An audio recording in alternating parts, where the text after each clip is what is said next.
9 વાગી ગયા. લાગે છે આજે એમનો કેટલામો ઉપવાસ? 179. પણ તમારા મોઢા ઉપર 180 લાગે છે. બહુ લંબાવું નથી, માત્ર હવે 5 મિનિટમાં પૂરું કરવું છે, કેમ કે હવે તમારી ધીરજ ખૂટી ગઈ. ધીરુભાઈ, નામ ભલે ધીરુભાઈ હોય પણ ધીરજ હવે પૂરી થઈ ગઈ છે. અને એક રાજાએ આખા નગરીમાં પડા વગડાવ્યો છે કે એક સિંહ છે, શેર, એને જે વગર શસ્ત્રે જો ખતમ કરી નાખે તો મારે એને મંત્રી પદ આપવું છે. હવે લોકો વિચારમાં પડી ગયા. વગર શસ્ત્રે હુંકાર સિંહને અને એને ખતમ કરવાનો, આ તો એને સેનાપતિ બનાવાય. મંત્રી તો જેનામાં બુદ્ધિ હોય એને બનાવાય, પણ આ તો રાજા વાજાને વાંદરા. મોટા મેદાનની અંદર આખું ગામ ભેગું થઈ ગયું. વચ્ચે પાંજરામાં એક સિંહ મૂકવામાં આવ્યો છે. કોઈ મારવાની વાત તો દૂર છે, નજીક જવા પણ તૈયાર નથી. લાલ ઘૂમ આંખો છે, પડછંદ કાયા છે, તીક્ષ્ણ દાંત અને નખ છે, અને લાંબી લાંબી કેસવાળીઓ છે. જોતાની સાથે આમ ભયાનક દેખાતો આ સિંહ, એની નજીક જવા પણ કોઈ તૈયાર નથી. ને એક યુવાન ઊભો થઈ ગયો, ચક્કર લગાડે છે. એણે પડો ઝીલી લીધો, પાંજરું ખોલી નાખ્યું, અને હાથમાં રહેલી એક સળગતી મસાલ, ચારે બાજુમાં ઘાસને સળગાવી દીધું છે. ધીરે ધીરે ઘાસ સળગવા માંડ્યું અને સિંહ ઓગળવા માંડ્યો. વાસ્તવિક સિંહ નહોતો, એ મીણનો સિંહ હતો. બસ શાસ્ત્રકાર પણ કહે છે મોહનીય કર્મ આ સિંહ જેવું છે, અને આ સિંહને ખતમ કરવા માટેનું કોઈ શસ્ત્ર હોય, કોઈ ઉપાય હોય તો તપને અગ્નિની ઉપમા આપી છે. તપ એ અગ્નિ છે. તમે જેમ તપ કરતા જાઓ, એ તપનો અગ્નિ આ મોહના સિંહને ઓગાળી નાખવાની તાકાત આ તપની અંદર પડી છે. ખુદ ભગવાન મહાવીર કહે છે તપસાવા જો સહિતવા નિકાચિતાનામ અપી કર્મણામ યત. ભયાનક કોટીના કરેલા કર્મ એ જે ભોગવવા જ પડે એવા ચીકણા બાંધેલા કર્મ પણ તપ દ્વારા શું થઈ જાય? તૂટી જાય છે, દૂર થઈ જાય છે. તપનો અર્થ છે ત એટલે તુરંત, પ એટલે પાપનો નાશ કરે. તુરંત જે પાપનો નાશ કરે એનું નામ તપ. ઘણા બધા આપણે સ્વેચ્છાએ સ્વીકારેલી સજા, આપણા આત્મા ઉપર સ્વેચ્છાએ સ્વીકારેલી સજા, એનું નામ ભાઈ. ભૂખ લાગી છે, સામે ભાવતું ભોજન છે, મળે છે, પચે છે, ભાવે છે, બધું છે, અને છતાં જે ઈચ્છાપૂર્વક જે ત્યાગ કરવો એનું નામ અનિચ્છાએ ઘણું બધું સહન કર્યું, ઘણું સહન કર્યું ને જરા ઓછી થઈ. ઈચ્છાપૂર્વક ભગવાનની આજ્ઞા મુજબ થોડુંક, ભગવાનની આજ્ઞા મુજબ થોડુંક સહન કરવાથી, એક નાનકડો તપ કરવાથી જબરજસ્ત નિર્જરા થાય છે.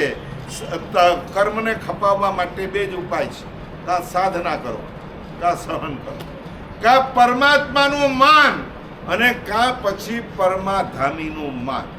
માનવું તો પડશે જ, કાં પરમાત્માનું, નહીં તો કૂતરો ઘરમાં ઘૂસી ગયો એટલે પતિએ પત્નીને કીધું કે રોટલી લાવ.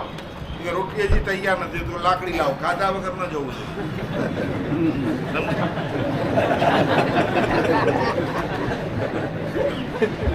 બે માંથી એકનું માનવું પડશે, કાં પરમાત્માનું અને કાં પછી પરમાધામીનું. આચાર્ય હંસરત્ન શ્રેષ્ઠજી મહારાજ, નાનકડી 13 વર્ષની ઉંમર, એક નાની 13 વર્ષની ઉંમર, કોઈ ધર્મનો એવો કોઈ આચાર નહીં, કોઈ એવા સંસ્કારો નહોતા.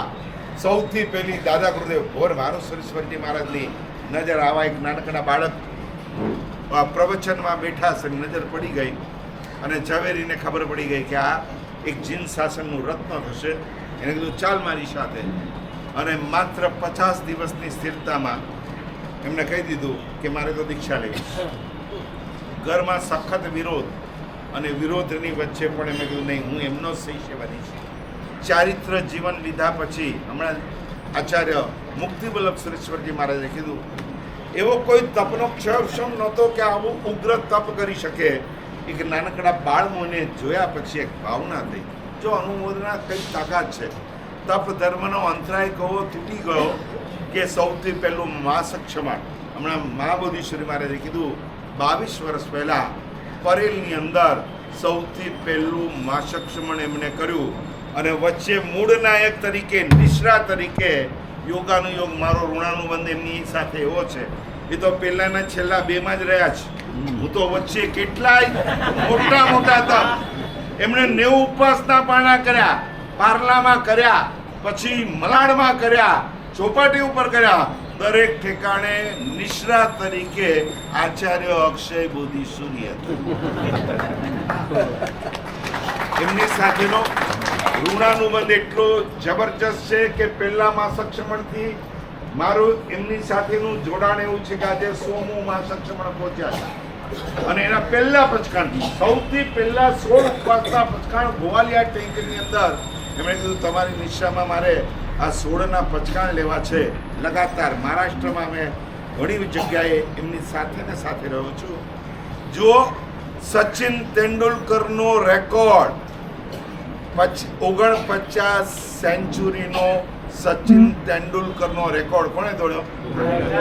વિરાટ કોહલીએ તોડી દીધો. વિરાટનો રેકોર્ડ પણ બીજા કોઈ તોડશે પણ આચાર્ય હંસરત્ન સુરેશ્વરજી મહારાજ એક એવી હસ્તી છે, ન ભૂતો ન છેલ્લી સદીઓમાં આવા એક સાથે 100 માસક્ષમણો વર્ધમાન તપની 100 ઓળીઓ કરનારા અહીંયા ઘણા બેઠા છે.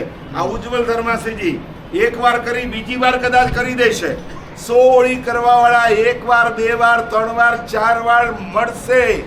વર્ધમાન તપની 100 ઓળી કરવા વાળા મળશે પણ માસક્ષમણ 100મું માસક્ષમણ સુધી પહોંચવા વાળા કોઈ જૈન શાસનના આ સદીમાં કોઈ મહાત્મા હોય તો કોણ છે? હંસરત્ન સુરેશ્વરજી મહારાજ છે. એક જિનાલયની પ્રતિષ્ઠાને 100 વર્ષ પૂરા થાય, જિનાલયની પ્રતિષ્ઠાને 100 વર્ષ પૂરા થાય એટલે શું બની જાય? તીર્થ બની જાય. ત્યારે મારે કેવું છે આ એક એવું સ્થાવર નહીં જંગમ તીર્થ છે, જંગમ કે જેમણે પોતાના જીવનકાળમાં 22 વર્ષની અંદર 100માં માસક્ષમણ સુધી આ હાઈટ ઉપર પહોંચ્યા છે. આ એમના બાહ્ય તપની વાત પણ અભ્યંતર તપ તમે નથી જાણતા. હમણાં કીધું અમે એમની સાથે હમણાં છેલ્લા કેટલા મહિનાઓથી છે. એમનો અભ્યંતર તપ બાહ્ય તપને પણ ચડી જાય, બાહ્ય તપને પણ ટક્કર મારે. આ લબ્ધિઓ એમને પ્રગટ નથી થતી. કોઈ બેન બીમાર પડી ગયા, 150 ઉપરના ઉપવાસ અને બીમાર પડ્યાને ઓલા ભાઈએ વિનંતી કરી કે સાહેબ અમારા મમ્મી બીમાર છે, છેલ્લા શ્વાસ ચાલે છે, હવે ખબર નહીં કે હવે કદાચ પાછા બેઠા ન થાય એટલે આ મંગલિક સંભળાવા પધારો. એમણે પૂછ્યું કેટલામો માળ છે? 150 ઉપરના ઉપવાસ છે. ઓલા ભાઈ આગ્રહભરી વિનંતી કરે છે કે સાહેબ આપ જેવા તપસ્વીના છેલ્લા દર્શન થઈ જાય તો મારા માતાનું મરણ સમાધિમય એની ગતિ સુધરી જાય. પૂછ્યું કેટલામાં માળ? તો કે 53માં માળ. અને એમણે બીજી મિનિટે અંજન સલાકા માટે જેને ના પાડે છે કે નહીં એમની પાસે કરાવી દો અને એક સમાધિ માટે 150થી વધારે ઉપવાસ અને 53માં માળ પહોંચી અને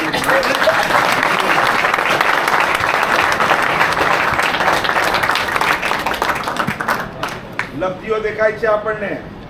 એક બાજુ 1:30-2 વાગે વિહાર કરે. અમે ઓન હતા ઓન સવારના 16 કિલોમીટરનો વિહાર થઈ ગયો. હું તો એવો થાકી ગયો, વ્હીલચેરમાં ચાલતો નતો. એ વ્હીલચેરનો ઉપયોગ નથી કરતા. એમના બધા કડક નિયમો છે. કોઈની સેવા કોઈ એમનું પડીલણ કરવા આવે નહીં. અને વડીલ બેઠા હોય, અમે બે ભેગા હતા, મહાત્માને કહી દીધું સાથે રહેલા કે હવે આજથી આપણે એમની સાથે છીએ તો આપણે એમની હારે શિષ્યની જેમ રહેવાનું છે. જો આ લબ્ધિ એમને નથી પ્રગટ હતી. વિનય ભગવાન ગણધર ગૌતમ સ્વામી લબ્ધિના ભંડાર પછી પેલા શેના ભંડાર હતા? વિનયના ભંડાર હતા.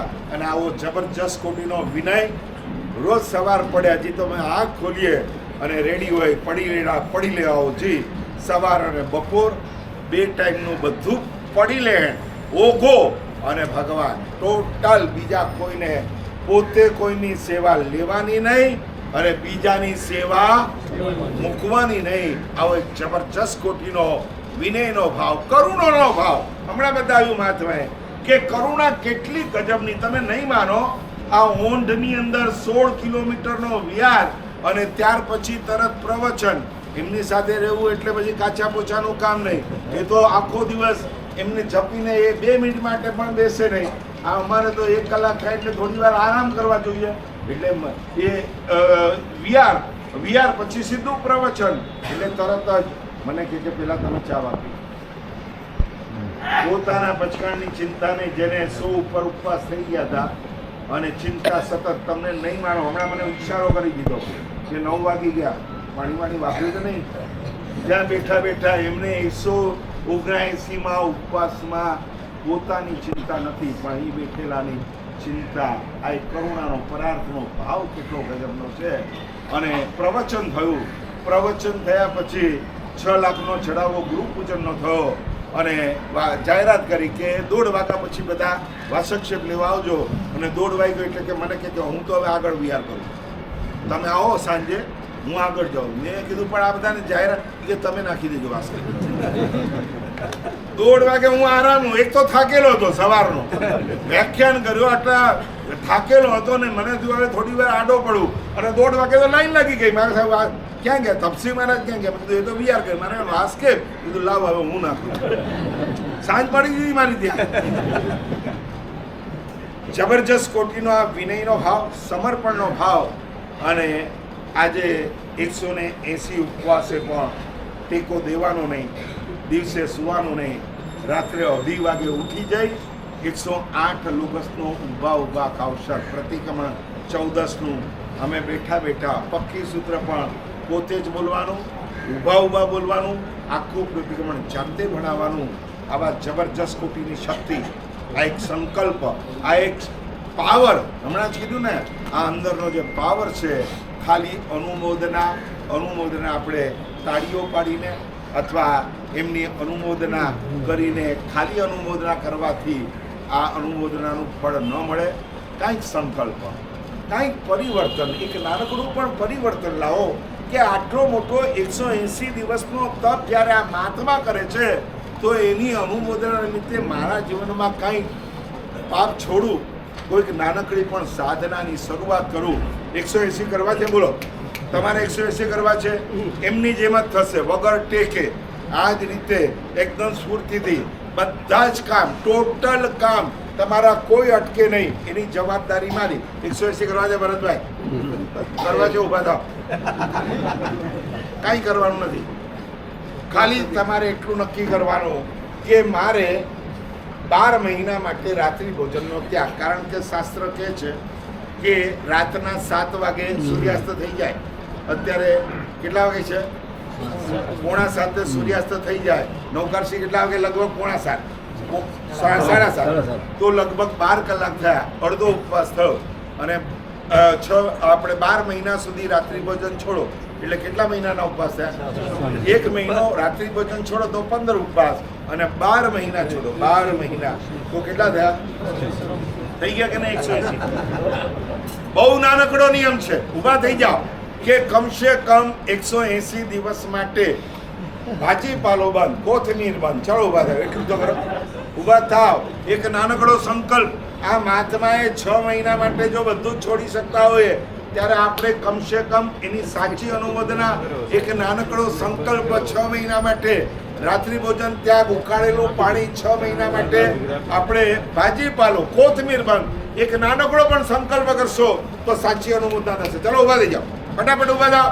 પગ બધાના અખડાઈ ગયા છે, ઊભા થાવ થોડા.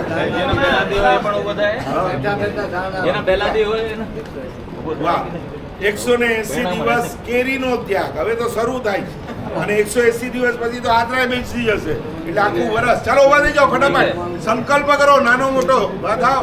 ભરત, જે ગમે તે